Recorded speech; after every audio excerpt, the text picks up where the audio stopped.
ตอบตามการอัญเชิญระบอบโลกเอมานูเอลมากรองประธานาธิบดีในสาธารณรัฐบารังสำเร็จมหาบวรธบดีฮุนมาเนตนายกรัฐมนตรีในประเทศในจักรกัมพูชีหนึ่งลูกจุ่มเตียวบันดึกนอมคณะปฏิภู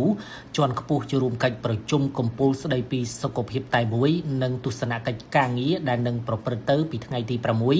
ดอทไงตีปรำบุญไคเมซ่าชนำปีปอนมาภัยประมุยในตีกรงลียง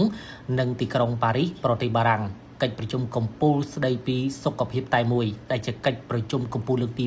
9នៃកិច្ចប្រជុំកំពូលស្ដីពីពិភពផែនដីតែមួយគឺជាព្រឹត្តិការណ៍សំខាន់មួយរបស់ប្រទេសបារាំងក្នុងនាមជាប្រធានក្រុមប្រទេស G7 នៅឆ្នាំ2026កិច្ចប្រជុំកំពូលនេះគឺជាវេទិកាកម្រិតខ្ពស់សម្រាប់ការជួបជុំប្រមុខរដ្ឋាភិបាលតំណាងអង្គការអន្តរជាតិសង្គមស៊ីវិលអ្នកវិទ្យាសាស្ត្រនិងធនាគារអភិវឌ្ឍពហុភាគីនានាដើម្បីពិភាក្សាបញ្ហាពាក់ព័ន្ធនឹងសុខភាពមនុស្សសត្វនិងប្រព័ន្ធអេកូឡូស៊ីអញ្ជើញអមដំណើរសម្ដេចធិបតីនាយករដ្ឋមន្ត្រីនិងលោកជំទាវបណ្ឌិតពេជ្រច័ន្ទមនីហ៊ុនម៉ាណែតរួមមានឯកឧត្តមប្រាក់សុខុនឧបនាយករដ្ឋមន្ត្រីការបរទេសនិងសហប្រតិបត្តិការអន្តរជាតិ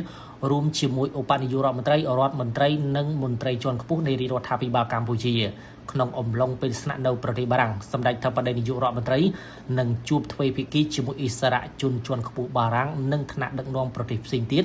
មួយចំនួនដើម្បីផ្លាស់ប្ដូរយោបល់គ្នាលើការពង្រឹងទំនាក់ទំនងទ្វេភាគីនិងពង្រឹងកិច្ចសហប្រតិបត្តិការលើវិស័យនានាកម្មវិធីចំណេញទ្វេដងអាជីវករទិញប្រអប់ Sky One TV ស៊េរីថ្មីចំណេញប្រាក់ច្រើនជាងដំឡើងប្រអប់ Sky One TV ស៊េរីថ្មីក៏ចំណេញប្រាក់ច្រើនផងដែរអ្នកទស្សនាទទួលបានប៉ុស្តិ៍ច្រើនព្រមទាំងប៉ុស្តិ៍កីឡាបាល់ទាត់ពិភពលោកគ្រប់ស្ថាប័ន